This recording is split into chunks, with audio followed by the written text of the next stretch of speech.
Of Kishane Thompson, who's starting his outdoor season here in China. Rohan Watson from Jamaica goes in lane 1, 5th at the World Indoors in Nanjing, in lane 1 for the second week running. Emmanuel Isemi from Cameroon, the African number 2, goes in lane 2. Letsili Tebogo was disappointed maybe with 10-2 last weekend, but he is still building speed and sharpness after the 400 meters in the first few events of this year, building his endurance. He's still working on speed. Now, Kishane Thompson, Olympic silver medalist in Paris, of course, in the closest Olympic final in history. 5 thousandths of a second. He doesn't race very often. The fact that he's made the long trip suggests to me that he fancies his chances. And he'll have to be in form against the man in form, Akani Simbine. 2 out of 2 outdoors so far. Brilliant in Saman last weekend. His acceleration in the final 30 was very impressive. Christian Coleman, the indoor specialist, of course, over 60 meters, got a great start last weekend, but couldn't quite finish it and ended up in 4th place. He's in lane 6. Ferdinand Omanyala, also a great starter, powerful, the reigning African champion. 2nd behind Simbine last weekend. What can he do here in Kachchow? Jeremiah Azu, European world indoor champion, very relaxed, hitting all the right notes at the moment, enjoying his athletics, back with his original former coach, Helen James.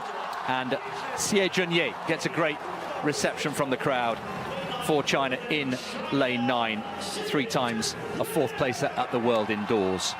But the question is, Kishane Thompson, having made that long journey, what sort of shape is he in? Well, the early signs are good. There he is, right of picture.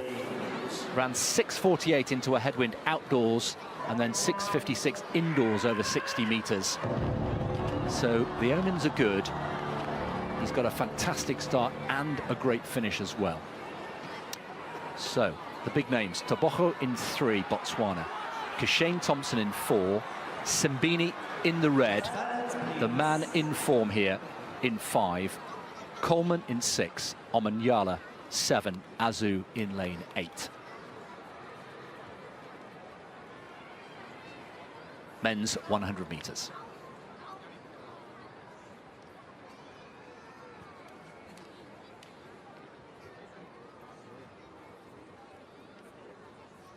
Oh, I think it's Simbine on the line, on the dip. The two share a moment. They both full clear. Thompson was ahead with, what, 5-10 meters to go, just. But did Simbine come back to just get him on the line? Yes, he did. 9:98. It's 3 from 3 outdoors for Simbine. And surely now we have to say he is the man to beat in 2025 so far.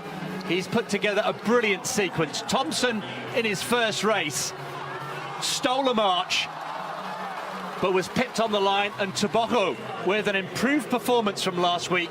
We talked about his sharpness and speed getting better and better. There's the top 3: Simbine, Thompson and Tebogo.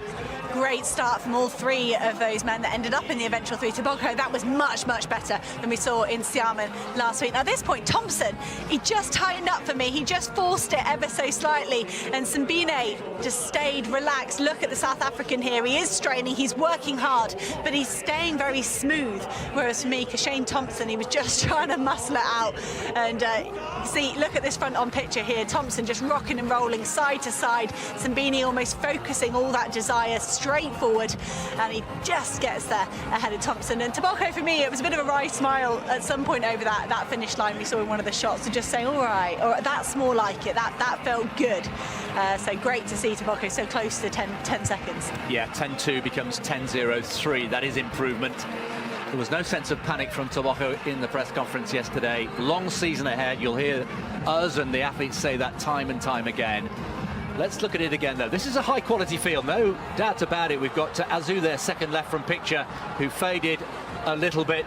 But Thompson, an absolute class act at this stage. He thinks he's got it, but you're right. He starts to tighten up, and look at how relaxed, relatively, Simbine is. And just on the dip there. The men's 100 meters at the Diamond League stop in Kachchow turned into one of the season's most thrilling spectacles, offering fans a finish that will be remembered as a highlight of 2025 sprinting. In a race packed with elite talent, South Africa's Akani Simbine rose above the competition, powering through in 9.98 seconds to secure his third straight outdoor victory this year. From the outset, the energy around the stadium was electric. Many of the same stars who competed in Saman just a week earlier returned, but the lineup grew even more intriguing with the addition of Jamaica's Kishane Thompson. Making his first outdoor appearance of the year, the Olympic silver medalist sent a clear message by traveling all the way to China. He was ready to challenge. A notoriously infrequent racer, Thompson's presence alone signaled intent, and once the gun fired, he showed exactly why. Launching out of the blocks with ferocious drive, Thompson quickly established control and seemed destined to take the win. With 10 meters left, the Jamaican still led, but that was when Simbine's trademark closing speed came alive. Staying calm while others tightened, the South African shifted gears in the final strides and edged ahead, stealing victory by a razor-thin hundredth of a second. Thompson's 9.99 seconds gave him second place, a superb start to his season. Botswana's Letzel Tebogo, who had looked flat the previous week, returned sharper and faster, clocking 10.03 seconds for third and showing signs of real progress. The field was stacked with even more recognizable names. Former world champion Christian Coleman exploded early but lacked the finish to hold his place, slipping to fifth in 10.13 seconds. Jamaica's Rohan Watson, a finalist indoors earlier this year, crossed sixth at 10.08 seconds, proving the depth of talent in the lineup. Beyond the results, the race offered insight into contrasting approaches. Thompson dominated the opening phase, using his raw power and crisp technique, but in the decisive closing meters, his form tightened as he tried to force the win. Simbine, by contrast, stayed loose and balanced, maintaining rhythm until the very end, which ultimately made the difference. Tebogo's improvement also stood out. His mid-race transition looked smoother, and his finishing speed sharper. The relaxed smile on his face as he crossed the line suggested renewed confidence, a far cry from his frustration the week before. For Simbine, this triumph reaffirms his position as the man everyone is chasing.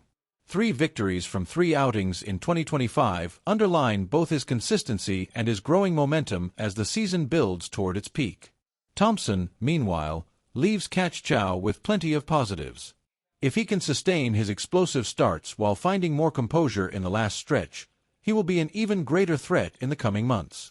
The rivalry between him, Simbine, Tebogo, and the rest of the field is shaping into one of the year's most compelling storylines, and fans can look forward to more dramatic showdowns as the summer progresses.